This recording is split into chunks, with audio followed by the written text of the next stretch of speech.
Hi, my name is Tammy Schamuhn. I am the co-founder of the Institute of Child Psychology, and I am here today to talk to you very briefly about how to calm children's fears and your own fears a little bit around what is going on with COVID-19.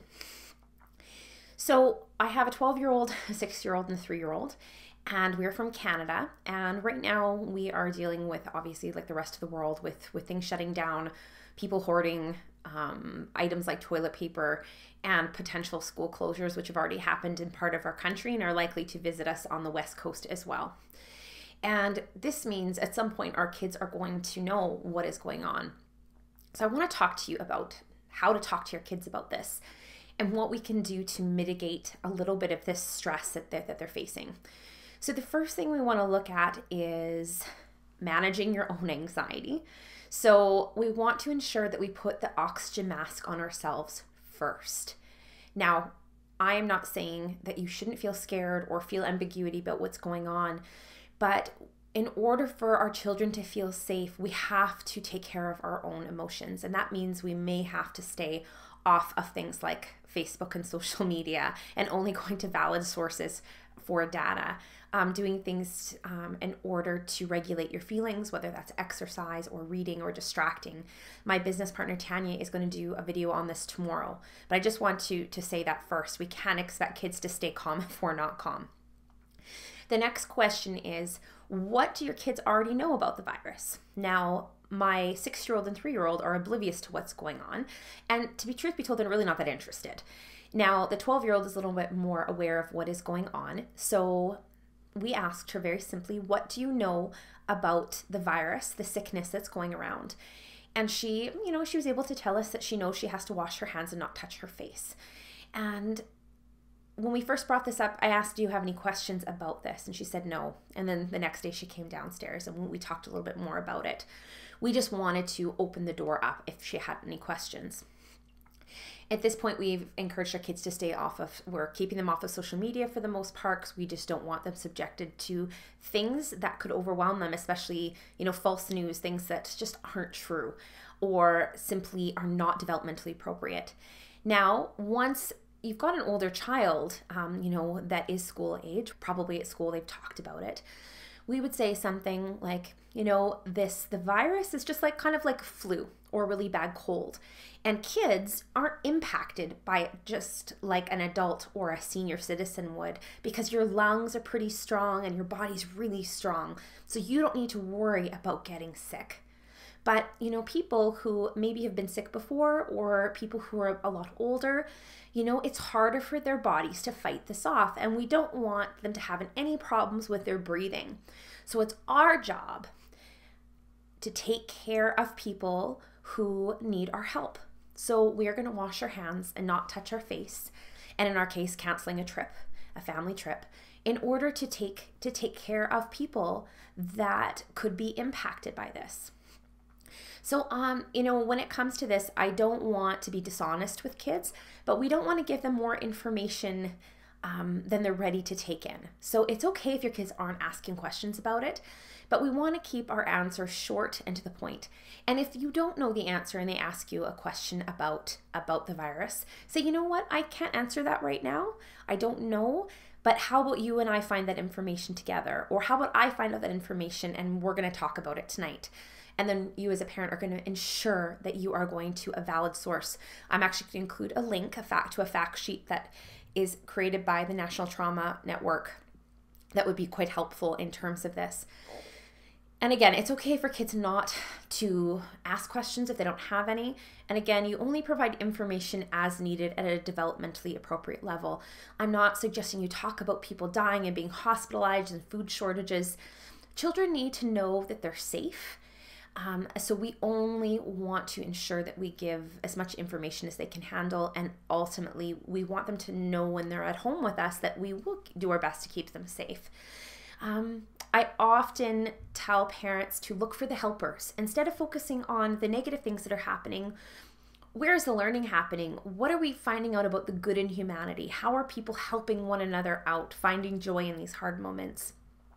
Is it the doctors who are going into work? Is it people sharing food? Is it people doing activities together? Is it, with your teenagers, you can talk about how this unites us, that it's about not just about you versus I, it's about we are in this together. And that's why people are choosing to self-quarantine. That is why airports they're considering, not suggesting anyway that people take international flights, is we're all trying to protect one another. And that's an amazing thing. So we definitely want to include that. This is a time where kids feel really out of control. So how can you give them things that make them feel in control? Like, exercising their bodies. One of the quickest ways to get out of our anxiety brain is doing breathing and moving our bodies. So we can teach kids that they can control their stress by doing that, by moving our bodies and playing and running around if we can. We can teach kids that by washing our hands, we can control this. Not touching our face, we can control this. Through getting lots of sleep, because that's when our immune system functions, is when we're sleeping. That we can have control over. Another thing you can do with kids is have them draw out their fears for you. Draw a picture. Show the story of why they're anxious or worried. And as they draw the story, we call this integration of left and right hemisphere of the brain. We not only want to tell the story of our fears, but we also want to talk about the feelings we have and where those feelings hide in our body. Where does that overwhelmed or scared feeling hide? Is it in our chest? Is it in our shoulders? Do we get headaches, tummy aches? Where is that? And they can draw that out for you and tell the story and play it out through dress up or with Lego or with Littlest Pet Shop or whatever it is they have. This will help children feel in control of their experiences because play is their language. So talking about it often isn't helpful for young children to process. They need to be able to show you their anxiety through their play. Another creative strategy you can try for your Disney kids, for kids who love the movie Frozen, and I think every child loves that movie, or at least parts of it, is a great scene where Olaf is playing with the kids and he talks about how in difficult situations we practice things that we can control as a platform. There's also a scene where Anna thinks she's lost her sister, and there's a great song that talks about doing the next best thing. And I think this is a great example of that even when overcome with feelings of anxiety and grief, we have to step up in the world and still take care of one another. This also speaks to making things right when there's a mistake that's been made. So you can also talk about discipline when it comes to this movie as well, and resiliency. But I think in terms of the COVID, is talking about how even because we're anxious doesn't mean we don't step up and do the next best thing, the next right thing, which is ensuring the world is safe.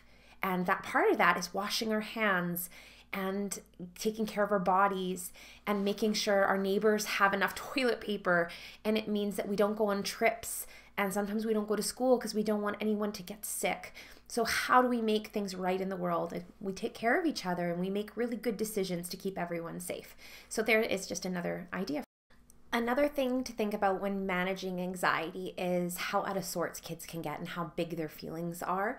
So leave lots of room for tantrums, regressive behavior, not punishing it, just understanding it's part of the stress response system. And ensure you stay with children during their big feelings. Don't isolate them if they're feeling scared. It's the last thing that they need. So offering time-ins instead of time-outs, leaving space again for the tantrums, the meltdowns, and letting them go all the way through till the child is done will be very important in mitigating the stress response in our kids. And one of the last things I really want you to do is, if you can, go outside with kids in terms of being able to regulate their bodies, that the vitamins they get from the sun and from nature and from trees and from all of that good stuff and moving their bodies is going to help keep them calm.